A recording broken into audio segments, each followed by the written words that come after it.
morning, everyone. We have a load of material today and a lot of feedback from last week's podcast. And, I know that some of the descriptions are a real challenge, overwhelming, just a complete confronting reality, and really, but it ultimately in a really helpful way, because truthfully, what we talked about last week, it's like a series of doors of rooms. All right. So there's the door when somebody goes, you know what, this isn't just stuff. This is a pattern. And what should I call it? And then you go, me a hoarder? I don't think I'm a hoarder. No, that might be too much. And then it would be bang, bang, bang. Okay, when I look at the criteria for hoarding, as much as I don't want to join that club and wear that label, I meet the criteria. All right. Oh, well, it's just a matter of getting organized or doing whatever. And then there's the next door where you go, you know what? This is not a plan that actually is showing any promise of working anytime soon, because I keep getting stuck and maybe distracted away from what fundamentally I know I need to do, which, by the way, is not throw things out and get rid of things. That is exactly the wrong way to come at it. That will happen more naturally as you do the preparation work for getting to that mindset. All right, where you own it. You're the one making the decisions. Nobody from the past who bossed you, who judged you, who whatever gets a say. We have muted the committee. All right, now you're in the driver's seat and you're exploring how. You're exploring how can I move forward to the next door. Last week was a door with, I'm going to say, the owies in it. The owies are those things that immediately, most of us, when we experience them, it registers and we back away from. All right. They are parts of ourselves that we really don't want to look at, or that we've chosen the distract and avoid just for now. Elaine said to make a considered decision, but the considered part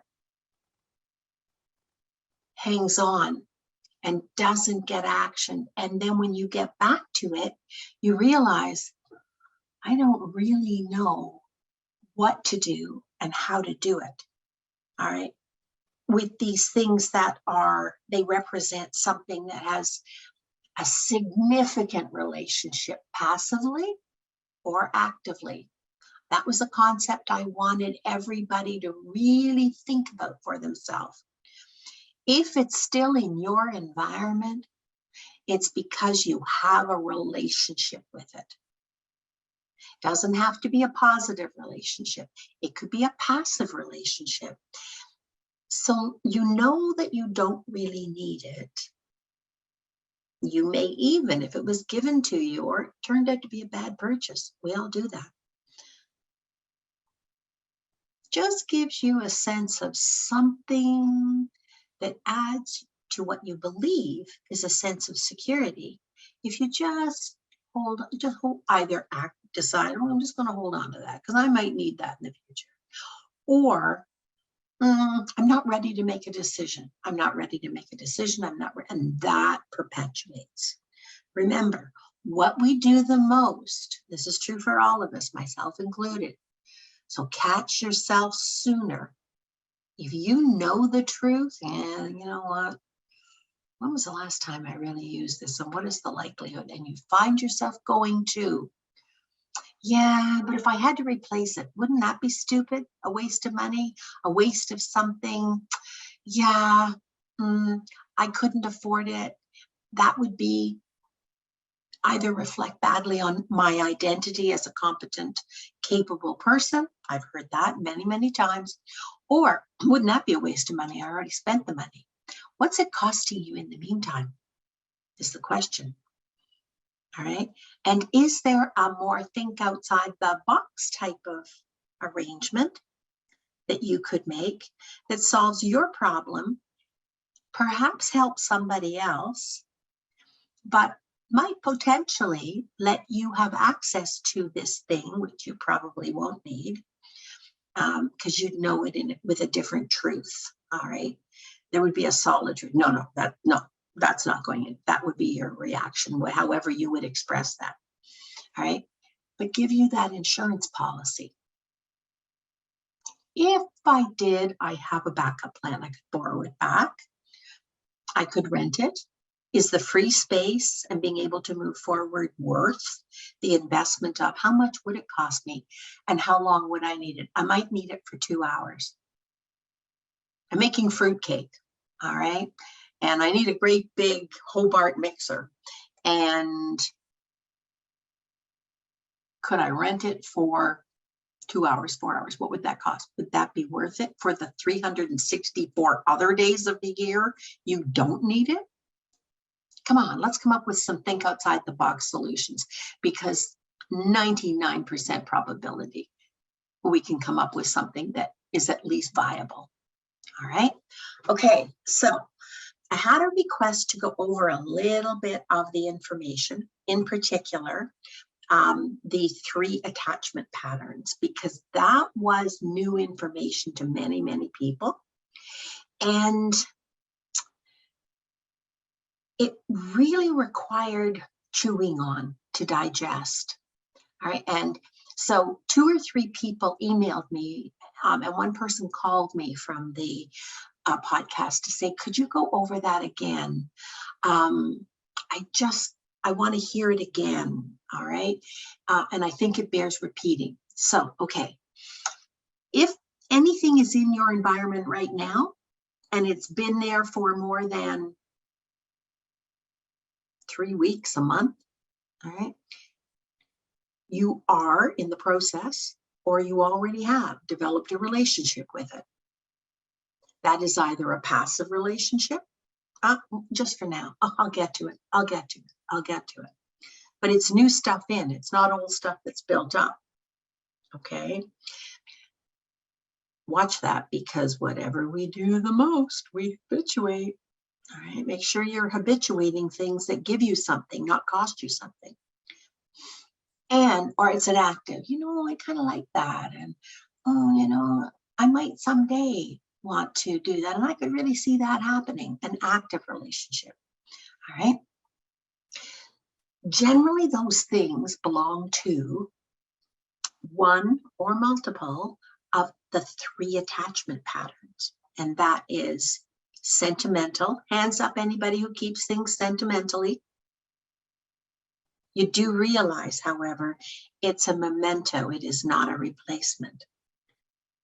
In no way is that the person, thing, or situation that you want to remember. In no way is that. And that the memory is in here. I want you to have an active relationship with those things. You see them for what they are, you value them, but you understand they are not a buffer against whatever it is you long for. They are not. They can never be. You are cheating yourself if you give it that relationship. Don't, please back up, backstroke out of that relationship. Even if you keep it, don't give it that importance. If there's some work you need to do, or there's something you need to face, gently, gently does it. Face it down. My goodness, since March 2018, was it 18 or 19, when these podcasts started, we probably have a topic that would help you. It doesn't have to cost you anything. That's why I do this podcast. That's why I make it weekly. That's why I make it free, is so that nobody gets left behind just because they don't have the money or they don't have whatever it would take to get in-person help. It's there. You know the truth. It's inside you. You already know it. Let it percolate to the top. Use one of the podcasts that are part of the topic that is something you're struggling with, even passively. All right. The more you put it off, the more it becomes a ghost, a whispering ghost in the backdrop that is your life. Don't hold on to it until it gets membership on the committee. All right. Okay. That's sentimental. The next is aesthetic. Aesthetic is one of those relationships where it just resonates with you. It just like, you're just chuffed, completely chuffed at seeing it. It warms you, it excites you, it's a part of your own personal aesthetic. All right. You got to keep an eye on those. You've got to keep an eye on those. It's important that you have enough of them. That's where the operative word is. Prioritize. Don't settle for anything other than your A-list. Just because it gives you a happy little bubble. If you are overloaded and your spaces are really cluttered to the point that you need to give up an hour every week, and I'm happy you do, to come and be with us, question mark. I'm not pitching the book. You can get it at the library, okay? Or better yet, get the audiobook. While you're walking around doing your 15 minutes, listen to it. Because the audiobook portion, in some ways, for certain people, might be even more effective than the print copy. There is an absolute private website that is attached to the audiobook with interactive tools and resources. Everything that's in the print book is on that website. And it's narrated in the first few lines of the narration of the audiobook. All right. And just because I want people who are sincerely interested and committed to themselves enough that they would get that, they would access that resource, they would buy that resource. It would be, they've invested in themselves. Those are the only people I want to have the use of that website that we had especially developed, because I don't want everybody and their brother mind gaming individuals who hoard, using tools they don't understand, fooling around with people's minds. I won't have it. All right. And that's why it's a private website. If you've already invested in the audiobook, that's yours, and you can go back to it in perpetuity. All right. So use that as a tool to measure, how am I doing on those tools and resources? You'll see a relapse happening. You'll see a stall happening. And then you can ask yourself the right questions. Every one of the tools and resources are there. Please don't print it off. Don't print off the pages. All right. That adds to the problem. Go back, go back. Go back, bookmark it. All right, it's there for you. You don't need to print anything off. You can actually use the tools, resources and the strategies right on the screen, and they'll give you a result. They'll give you your current result. Do a check-in with yourself, like stepping on the scale if you're trying to lose weight. All right? It's there for you. Okay. So that's the aesthetic. The next is what I call a wily relationship. You know, Wile E. Coyote? Okay. Because it gets convoluted and permutated so many ways that it's really easy to fall into. And most of the ways we convolute the intrinsic attachment pattern, most of them, the kindest I can say, all right, is unless it's dead certainly true, like it's a dead cert, and you'll know that. You know that with the reaction you have. You don't have to go anywhere. You don't have to talk to yourself 2 and 3 ways to convince yourself that, oh, okay, what you're saying to yourself is true and right and positive. You don't have to do that. You know that. By the time you've given yourself the second reason, you know you're on a false path. Okay, because the truth is simple. You know it when you see it. So don't talk yourself into something. An intrinsic relationship attachment pattern, that is, that's a risky one. Because what happens is, with an intrinsic relationship or attachment pattern, we apply a value to the thing. We apply it. All right? We apply it. We apply a meaning, an importance, a validity, and then we branch out. All right, we branch out to, I spent good money on that. I haven't had my money's worth out of it. It doesn't make sense. But in the back of your mind, there's a yeah, but, yeah, but, yeah, but, yeah, but, yeah, but, yeah, but. All right.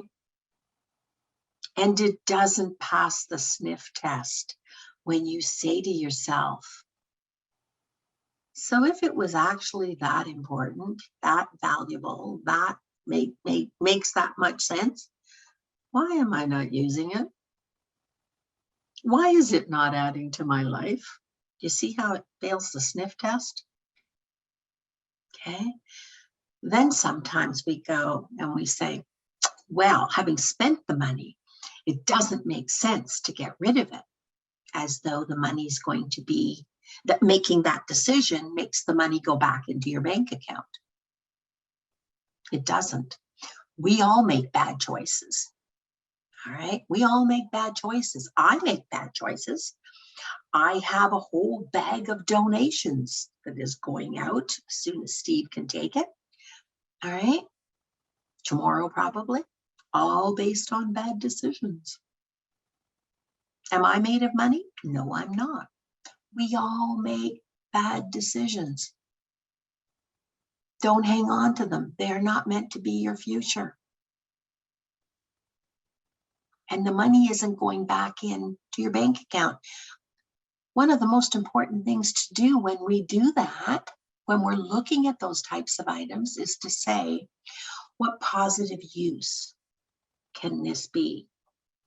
If not for me, for someone else, because it sure isn't any positive use taking up valuable real estate that makes me wear blinders, successfully or unsuccessfully, or just adds to that boulder you're putting in your backpack of life and carrying around every day. How much energy does it take for you to avoid looking at it and thinking about it? Come on, people, let yourself out of jail. Let yourself out of jail. What is the worst that could happen? Sometimes if life wants to play with you a bit, maybe 2 weeks from now, you'll think, where was that? That will be so rare. Right? It does happen. It's happened to me. All right. But that's one of those little ha-ha moments that life is having with you. It is not an experience worth making a life pattern, being a default action. It's not worth that. Okay. The other thing we do is, well, and this can be true, all right, but put a time limit on it. You know, I spent good money on that. It's almost new, and I really should try to sell it. Chances are, unless you're really, really objective, and you wouldn't be holding on to it truthfully, you wouldn't be holding on to it if you had an entirely objective relationship with it, or with the ideal and the belief that you're applying to it, right? It might sell. The highest probability is it is not going to sell for what you think it's worth. It is worth what someone will pay for it. And the fact that you don't need it puts the ball in their court. If you're sincere about moving it on and reclaiming your life and your space and your peace of mind. Just know that. Know that going in. Don't get your ego involved. If you're a competitive person, don't get competitive about it, that you have to win. You said that was the price and you have to win. You're not winning anything if you lose the game. You may win the point, you lose the game. What do you need more? You need your life back. You need your peace of mind back. You need your self-esteem back. You need to unload that fear that, oh, you know, if anything happened, like if I had to call in a repair person, or if something happened to me, somebody would come in. Or, I mean, I hear from some of my clients who are thinking far enough ahead. Oh my gosh, you know what? A friend of mine died, it's becoming more real, and my kids are gonna, or somebody I don't even know is gonna be going through all of this. All right, well, who wants that? That shame you're talking about. There is nothing you have that is worth shaming yourself.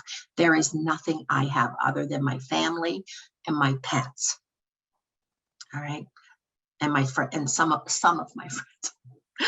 I shouldn't have said that on a podcast. That are worth even having to feel that shame for that long. No, you're worth more than that. This is doable. But first you have to start by telling yourself the truth. Your truth, not my truth. Your truth. All right? Everything I'm saying is not the Bible. Everything I'm saying is something to help you challenge yourself to find and set your own truth. And your truth, once you realize it, is there and available for you. Use it. It's not the final, absolute truth. It's your truth today. You are allowed to be a growing, learning, developing human being. Your needs may change. Your truth may change. It's okay. The best and the worst in life don't last forever. They just don't. And it's unrealistic to be keeping all kinds of stuff like it's some kind of protection against the worst. Your friends, your family, your ingenuity, the thing that has gotten you this far in life, despite all of the miserable things that have happened, all of the setbacks, all of the challenges, that's what's going to get you through, not stuff. Not stuff, even the most important stuff you have. Okay? All right, so watch out for the intrinsic relationship, the intrinsic pattern, because our mind can go 100 places. And if you happen to be competitive, anybody here competitive? You really want to watch the, I'm never going to get it at that price again. I took it. In fact, I took the whole pallet because you're never going to get it at that price again. I got a deal. It is not a deal. It is not a deal. If you were not thinking of it prior to the opportunity, your mind is, you're using those hockey sticks to mind shift yourself. It's not a deal. And it is not a deal if you buy it on credit. Absolutely not. Okay, so really face that one down in order to let go of, I'm going to prove myself because I get a deal. It was on sale. I had no need for it, no awareness that the thing even existed before I saw it or because it became potentially available. But now, boy, I'm going to prove how smart I am. I'm going to get a deal. Hello. That's called marketing. Okay, and you just bit down on it and they won. They won. Okay, no, I'm smart enough to walk away. One of the things, sometimes things, you know, that you dream of or your imagination, particularly if you're artistic or handy, sometimes you have this vision of imaginings out here that are potential projects. Okay, fair enough. I don't happen to be that kind of person. I'm more tangible, not terribly artistic. In fact, when I knit a sweater for our firstborn, I had to actually label it sweater. That's not a joke, that's true. Where do the arms? Most babies do not have an arm coming out of the lower end of the sweater. But, you know, we adjusted it, the kid wore it, it served a purpose. Okay, done. Tick the box. I knit a sweater for my firstborn. Big achievement. So just watch, all right, that as you're convincing yourself that these products are so interesting that they should add to a collection, could you please put yourself on pause? Go back to the collection. I don't care if it's car parts or paints or threads or fabric or anything else. I don't care what it is. Put yourself on pause for 24, 48 hours. Put it on hold. Put a deposit, a refundable deposit. Okay. Go back and look at what you have. Go back and look at what is part of your inventory. Clothing is a good example. Shoes are a good example. Anything. Beauty's in the eye of the beholder. All right? It expresses you in some way. A hope, a dream, a wish, whatever it is. Okay, fine and dandy. Go back and look at what you already have that's not being used that seemed like a wonderful idea at the time.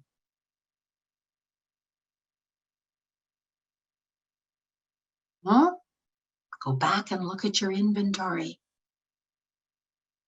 And if you can't access it, that is your first hint. If you cannot access your inventory, do you need more inventory? Do you need it? What is that going to give you except more inventory? And I'm not saying use what you have, but if it was a good idea, why did it not turn into a good idea? How much could be's rather than is are you holding on to? Could be's are dreams. If they've been hanging around for a while, there might be a less polite name for it. Because the purpose is to get what it can give you to meet a need. Your life and your future are worth more than an insurance policy. Insurance is when things don't go the way you planned them. Insurance is not cluttering and clogging your environment. That is a principle taken too far. All right, it's not serving you, it's costing you. When you get to that point, and let that sink in, read that many times, all right? Listen to it on the podcast many times. Let it sink in to wherever it belongs in your mind as your truth, not my truth. How much of that is true for you? Face it bravely. Be brave. You are worth it. Brave is, it hurts like all get out or is really, really scary in some way. And you do it anyway. But bravery starts here by letting the concept in and letting it percolate down to where you can use it. Percolate, folks. This week is a week of percolation. Let it percolate down, and whatever is truthful for you, let it in and let it set you free. Free enough from whatever it is that is clogging your life. Not cluttering, clogging your life. You're worth more than that. I want to see a sparkle in your eyes. I want to see fun and play in your eyes, not that oppressed kind of borne down on. Okay, let it in. Okay, now let me have a look. I'm going to go through some things that were emailed to me and some of the questions and responses from the chat box last time. It was a wealth, an absolute wealth.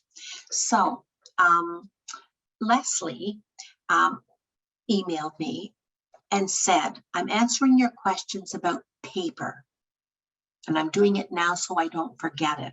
Yay! Yay! Okay, I'm doing it now. Yeah. Okay, I'm making it a priority, not the only priority I have, but you know what? If I'm going to do it, just do it now. It never gets easier. Unless there is projectile vomiting or a femoral bleed. Those are the two exceptions, all right? Then call emergency response. Okay, so what is my struggle? I struggle with paper because I don't have an adequate filing system and my executive functioning is so poor. So that is the executive functioning, for those people who don't know, is the easy, Leslie's well able to do this. It just is, it's a fight. All right, and she's got to kind of summon up other strategies, other resources that she has in order to make that happen. She made it happen by making this a priority. Okay, and so what Leslie then has done is she has acknowledged, accepted, and integrated what the vulnerability is. All right, she knows it. She's kind of making a friend of it, but it's not a friend that's going to take advantage. All right, so I have trouble figuring out where to put things so I can find them again. All right. Lesson number 1 from Conquer the Clutter. If you are trying, I'm not saying that the space is now available. All right, that's okay, because Rome wasn't built in a day. All right, so look at the things. If it's paper or something else, look at it and ask yourself, if I were looking for you, I needed you, where would be the first place I'd look? and that is its home space. That is its permanent place. You may not be able to get it there in one jump, all right, but that will always be where you look for it first. It doesn't have to work for anybody else. This is a question where you're asking yourself your truth. Where's the first place? Example, all right. The other day, Steve and I were turning around 2 rooms in my basement. I wish I'd done a film of it, except it was a terrible hair day. So what we did, and one example, get back to the example. One example was, you know, one of those sticky roly things. Okay, well, we have 2 dogs, so they pretty much are useful in any room. So I thought, okay, I could put it down here. And then I thought about it, and I thought, okay, close your eyes and take your own advice, Elaine. If I was looking for you, where would I look? And the only first thing I thought of was you would look for it in the front hall closet. Why? Who knows? Who knows? I don't need to explain myself to this roly thing. That's where I will look for it. You know where it is right now? It's in the front hall closet. It's in the front hall closet. And you know what? I will remember it's in the front hall closet. And when I need it, I will go to the front hall closet and I will get it. I will use it. I will rip off a layer. I will put it back. Mission accomplished.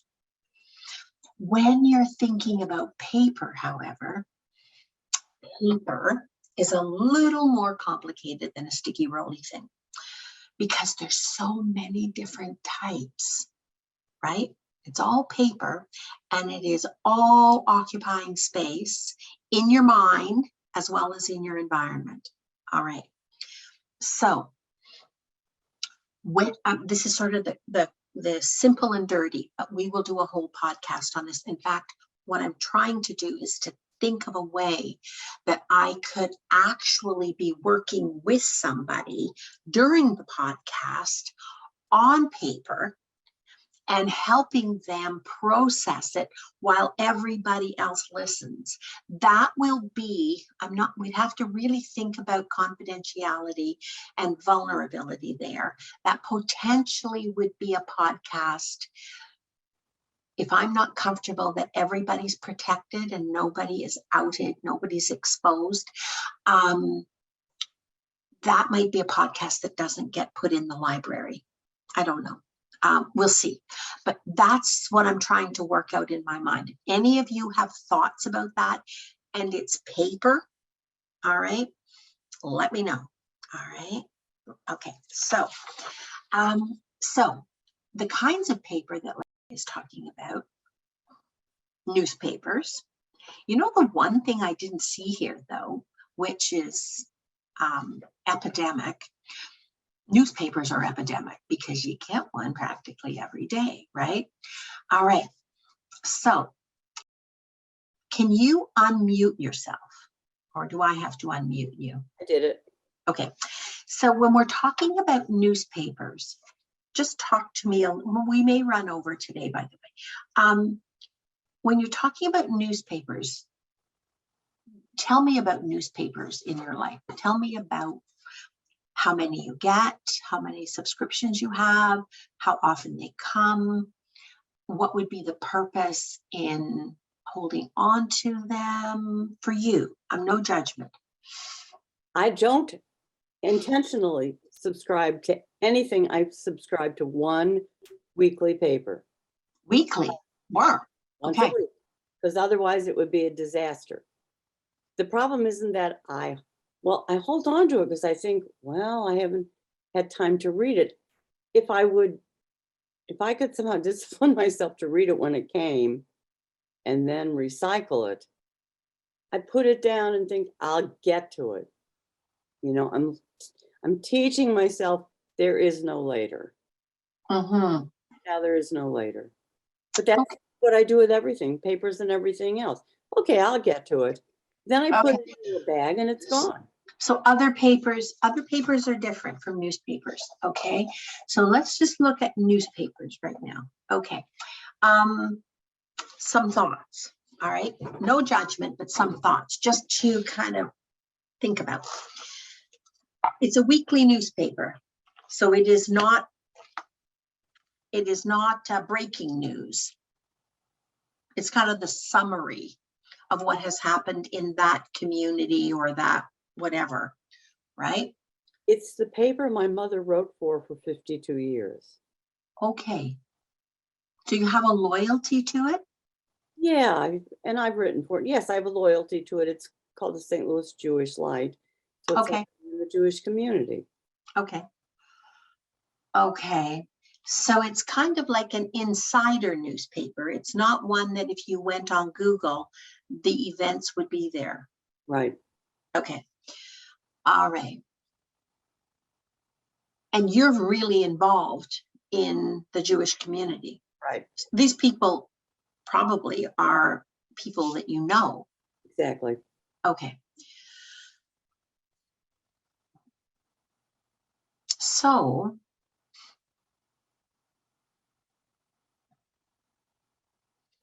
two ideas come to mind. All right. Can you compartmentalize? Because one of the secrets, so it's not a secret, one of the strategies and the tricks is to give yourself a due date on anything. You put a pile down, the clock is ticking, there is a due date. You're making a date to come back to it. And it has to be a doable date. If you're somebody who is in a state of mind where you're going to put it down, give yourself a date and forget the date. All right, no, there has to be an accountability. So you either have a calendar, you have an agenda, you have a something, please not those yellow stickies. I have seen people who basically have done a collage on, the whole outside of their house with yellow stickies. It has to be something that speaks to you. It could be a bring forward in your computer if you're on the computer a lot. It could be an alarm. All right, that you set on your smartphone, anything that makes you accountable for the truth you've told, that you have a due date on this.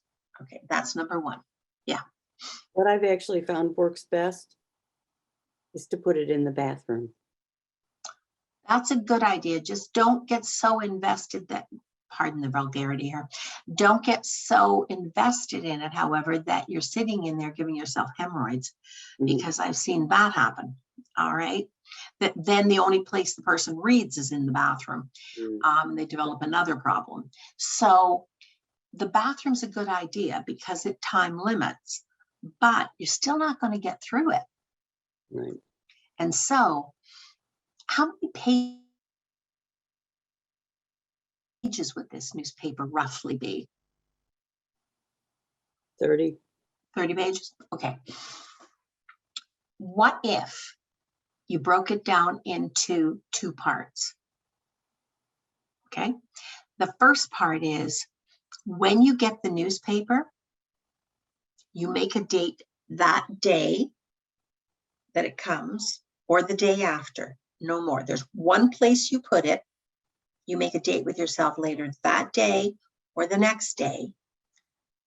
And all you do on the first cut is you go through and you scan. You just scan it. 30 pages you could scan in 10 minutes.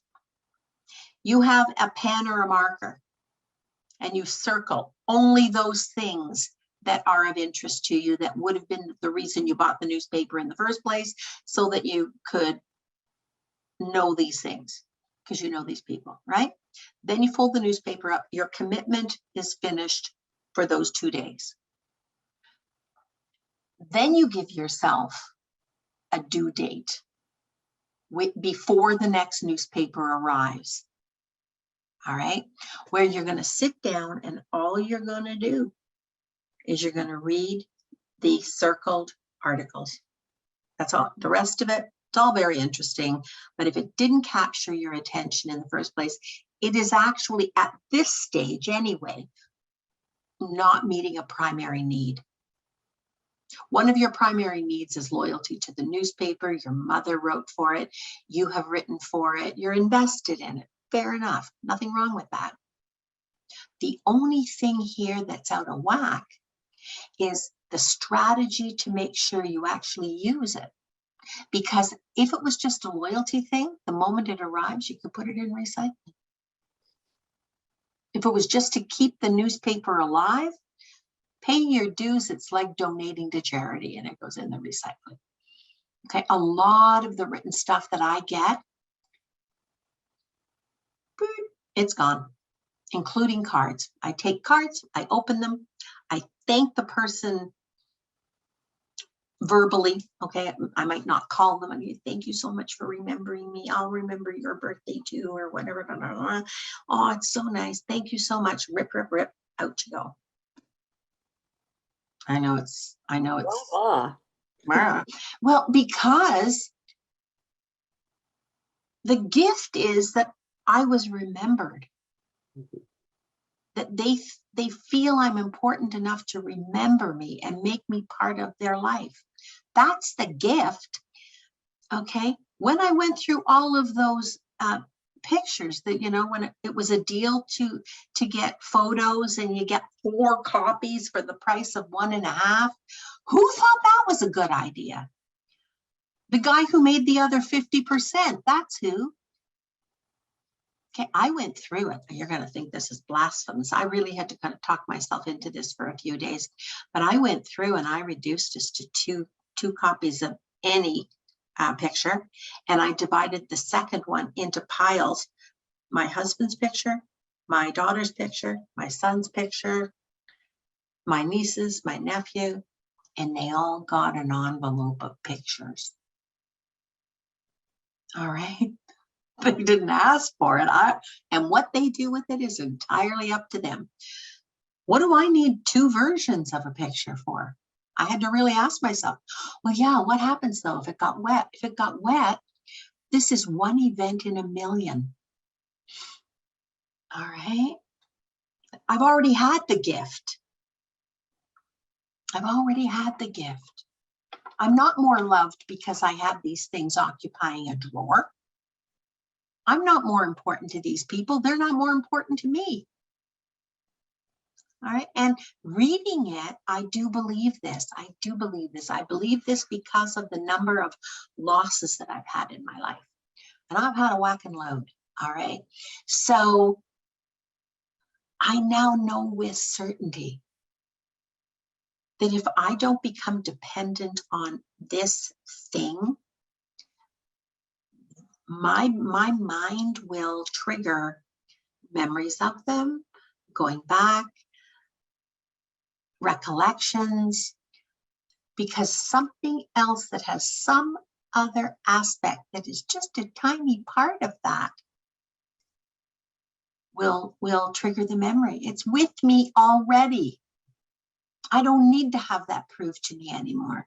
It's with you too. Stop being dependent on the thing. A few things, great, sure.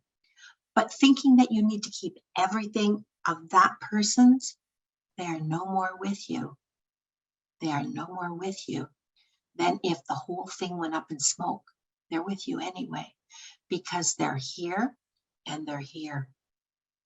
And your last breath is the only thing that will change that. You got nothing to gain and nothing to lose. Stop being dependent on things. It's a cheat, which is not to say that some mementos are a problem. They're not. But when they start occupying more space than you can afford and live in peace with yourself, that's a wake-up call. That's a wake-up call. Okay, so the other thing about newspapers too, all right, could be, it takes a little more investment of time and you're a busy lady, so which has to be factored in. What do I want to give up? What do I want to give up if I want to make this happen? Because it's not, I mean, I have put in an order every day for a year for one more day in the week, please, Lord. And say, I'm sorry, does not compute, does not compute, it's not happening. It's not happening, okay? So please, Lord, just one more day in the week. I could really use one more day in the week. They're just 30-hour days. I know, and you know what? the voice in my head comes back, use what you've got, honey. Use what you've got, honey. Okay. And make it count. And make it count. Okay. So newspapers. How many people here hold on to magazines? Okay. Unmute yourself. What kind of magazines? Because they're different. Harvard Business Review. Okay. Going back how far? 8 years, 10 years. Okay. Do you believe, just do you believe, I'm not saying right or wrong, do you believe that information more than 3-4 years is still valid and useful? That's tricky because I do challenge myself on that, and Yeah. that, but I kind of quite enjoy reading something with, say, on AI from 4 years ago, which has since developed, and so I've tracked it. I've kind of created this sort of mid space whereby I can see the progress of the idea. Yeah. So it's like, Yeah, do you because get that? I do. That could prompt, that's where creativity gets prompted. If we could do this, Yeah. why can't we do that? Could I suggest, though, because some of that is true about a lot of expertise, old business product, old work product, okay, is if you can, on your own, try it on your own first, go through, and now you have to be in a mindset where you are ruthless. Okay, you are ruthless. Okay, nothing's going to happen if you're not ruthless, other than you're going to end up with more product. Okay, but you're ruthless with focus. Okay, if you are reading Harvard Business Review, you have the ability to focus. Yes. No one is going to convince, those two things are incompatible. Okay, not being able to focus and Harvard Business Review. Okay, so use that skill that you already have. Go to that mindset and say, I am going to be 110% honest with myself. If it kind of tweaks my, that's kind of, no, that doesn't make the cut. You set criteria for yourself for what is the cutoff point. And if you, and pick samples that are indicative of whatever the principle is, if it's progress, because I'm with you, how things started relative to what the context available for ingenuity, science, whatever, okay, that can spark a new thought. So that was possible. Why is this not possible? That's helpful. I mean, one other thing I do have a struggle with is, say, in 1984, I went on a lot of conferences, traveled around the world for some of them, and I've held on to them, and I probably had them 20 or 25 times in my hand, ready to dispense, but I just can't let go of them. I don't know. I'm just really. Can you pick a sample? Can you pick a sample piece that will be, or another? It's a fair bit more work, okay, which is where I was going to go with you and the newspapers, Leslie. Will you please get down? If you could you do a flip through? Maybe this is sacrilegious to some of you. Do a flip through very quickly. We're talking go through the index and decide from the index, not page after page after page. Yeah. Okay. And rip out the pages or cut out the pages. Okay. Fair bit more investment in work. Yeah. However, it can be a step in the process, but you need to work from the summary. Not fall in love with every page and then start reading and whatever. I mean, I've done that with Slimming World magazines, for instance. I've had a craft knife and I've Yeah. just taken out that specific recipe and got rid of some of them. Yeah. Otherwise, I would end up with loads. Yeah, absolutely, absolutely. And so the other thing that would be moving forward, all right, would be, and then a month later, make a date with yourself Mm-hmm. and go back, because a few things can happen. First of all, when they're new criteria, they may not be solidly within your reach to return to, okay? And you might start expanding the periphery a bit. Yeah. And you might get tired, and then you'll do one of two things, all right? Focus is important, but focus is a limited supply for anybody. And so you might end up either keeping more Mhm. or not keeping any, letting everything go, and then regret. Yeah. All right. So you give yourself increments of, I would suggest, set a timer so that you're honest with yourself, half an hour at a time. Go through, but you're only going through, go through, Index. cut, pile. You don't have to do anything with it. You're piling. No. Index, maybe there might be one or two articles in there that would be particularly salient. Cut, stick, keep.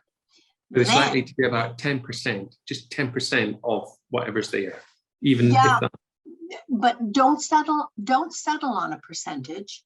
right? Okay, settle on,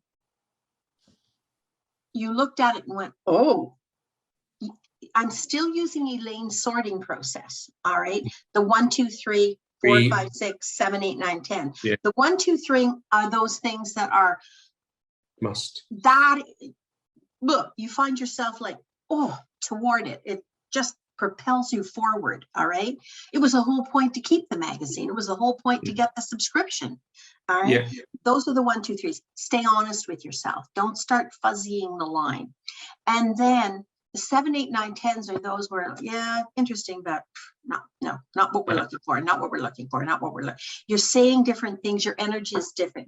Your energy internally or externally, and this is true for all your sorting people, not just Harvard Business Review, is, you pull back a bit. You can feel internally you're not focusing on it. If you feel jet propelled forward, probably that's when you want to at least give an opportunity to keep by cutting it out. All right. The 4, 5, 6s are interesting. Yeah. If I had time, there'd be an if to it. If I had time, I'd really want to read that. And then the next question, Graham, is, okay, nothing wrong with wanting to read that. How much of my life am I prepared to give away to reading this? Yeah. Okay, how much of my life? Because while you're reading that, you can't be doing something else that is your today. The opportunity cost of time. Yeah. And you are promising your future away. Yeah. Otherwise, you're misrepresenting the importance to yourself. And it will cost you. It will cost you one way or the other. Yeah. Yeah. Watch the fuzzy, the temptation to fuzzy the edges. Yeah. It either means you're not solid on your criteria, or it means you're tired. Right. So So take a break. So you have 30 minutes and then Yeah. revisit it in a month. Or, Yeah. Yeah. Yeah, Okay. that's right. And revisit in a month and then do a second screening. That will be your acid test. Because you know what? If these articles, if as many of these articles were, but you know where I'm going with this, don't you? I can tell by your grin. If as many of these articles were that important to you, really, truly, in that month, you would have found time to sit down and really revel in them. Yeah. Yeah. You're right. Okay. It's really helpful. That 1 month later is your come to truth moment with yourself. The month in between, where you're cutting and putting the, oh yeah, this, those articles, those are your acid test. Yeah. That's the acid test part of the process, okay? I don't have to let it all go. I could. And then the test is, did I? And see if I come back to them. You know, the Yeah. ones I have kept. And, Yeah. and if I've got something for 6 months, I've not looked at it, then it's a 7, 8, 9. It absolutely is. And I wouldn't leave it 6 months. I would decide at the 1 month. Because Okay. it's high enough. Yeah. It's high enough up. Remember too, that you're not going to do this in one sitting. No. Okay. You're not going to do this in one sitting. You're going to do this in take a bunch. This is my work product for today to get through. 2002, 2003, whatever. Yeah. Okay. Okay. Yeah. Okay. And you know what? It's perfectly okay too, after you've gone through a few of the 2001, 2002, 2003, and whatever that is for your product. It could be thread, it could be fabric, it could be newspapers, it could be articles, it could be anything. It's the same thing. It's your relationship to it. All right. Those, it's perfectly okay after you've gone through a few of those too, to say to yourself, really? How many of these were actually as important as they felt they might possibly be? What am I actually risking? What, maybe if there were 6 articles between the 3 years, all right, maybe I could just take a risk and do one of 2 things. Either enhance, not increase, okay, my criteria, or take a risk and just go. Yeah, my life's not going to change. If I know that, but And neither emotional- is your knowledge. Neither No. is your knowledge. If you're interested in the possibilities creatively, which Yeah. is basically what other people are talking about too, just not the Harvard Business Review. If you are interested in that, that's the way your mind works. Your mind's going to chew on something else. something else. Yeah. All right. Yeah. Okay.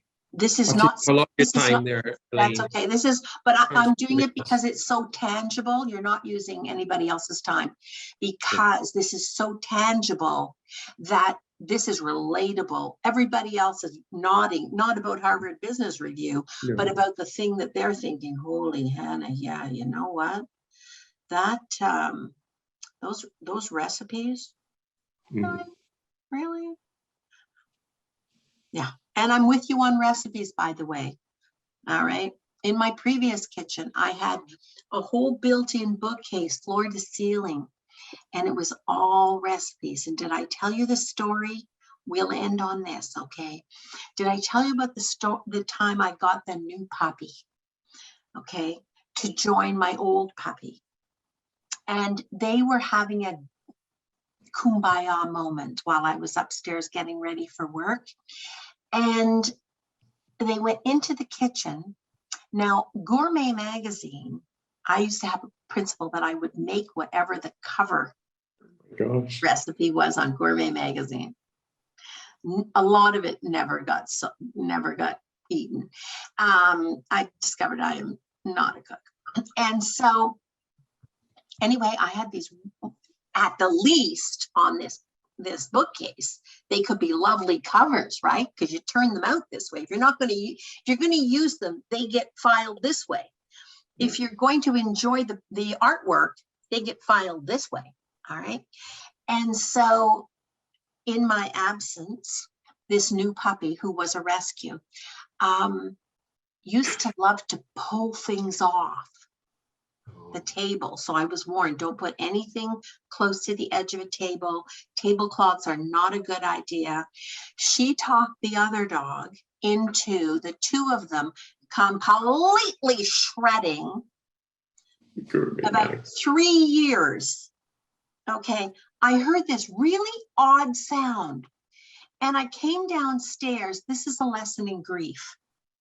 It's also a lesson in accepting yourself. I came downstairs, halfway down the staircase, and I looked around and they were like, woo, woo, and they were frolicking, and there was paper, shred pieces about this big all over the place, and they were having a hell of a time. And I thought, oh no, what? It's the Gourmet magazine. Oh no, it felt life altering in that moment. Like, oh no, something I love. And then I thought, they're having so much fun. I think that, you know what do I love more? Gourmet magazines that I use for the artwork, or these two puppies having a whale of a time getting to know each other. But however, in the interests of every other thing that they could have destroyed together moving forward, I did have to scold them. All right, there was a scolding in it. They were. So it's amazing though, how that kind of cadence of realization can happen. That sounds like that was a big come to truth moment. It wasn't. It happened like 1, 2, 3. You get a choice here. Time's limited. You get a choice. What's more important? Okay. So I wish you a wonderful week. I want you to really chew down on what we have talked about today, and we're going to be continuing. I'm going to keep these 27 questions, and the next few podcasts are going to be little snippets of information and drilling down with you on real examples. Bringing it home is what I'm going to call it, bringing it home. Okay? Make it a wonderful week for you. And thank you for how you've added to my week. Take care, everybody.